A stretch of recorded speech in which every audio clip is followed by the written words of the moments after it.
Welcome to our channel. Today we how to reduce loss risks with Moderna Stocks step by step clearly. Begin by conducting thorough research on Moderna's financial health and market performance. Analyze recent news and reports that might impact stock prices. Check key financial metrics like earnings per share, revenue growth, and profit margins. Evaluate the overall market conditions and trends in the biotechnology sector.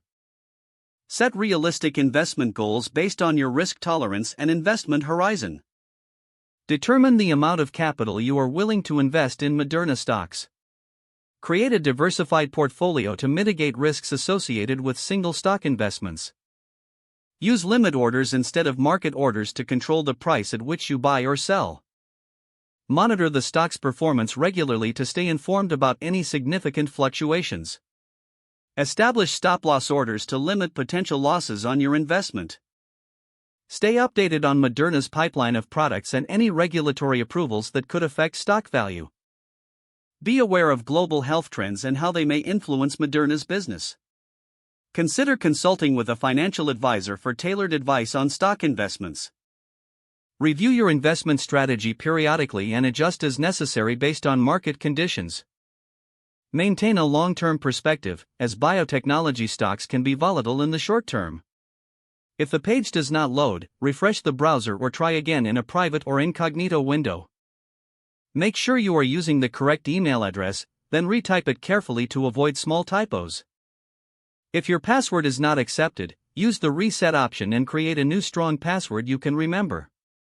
Check your spam folder for verification or security emails, then complete any requested confirmation steps. Enable two-factor authentication if available to improve account security and reduce unauthorized access risk. After signing in, review your profile details so your contact information and settings are accurate and current. If you see an error message, note it down and try again after restarting your device and internet connection. Log out when you finish, especially on shared devices, to keep your account and payment information secure. If the page does not load, refresh the browser or try again in a private or incognito window. Make sure you are using the correct email address, then retype it carefully to avoid small typos. If your password is not accepted, use the reset option and create a new strong password you can remember. Check your spam folder for verification or security emails, then complete any requested confirmation steps. Enable two-factor authentication if available to improve account security and reduce unauthorized access risk. Don't forget to like this video and subscribe to our channel for more step-by-step tech guides.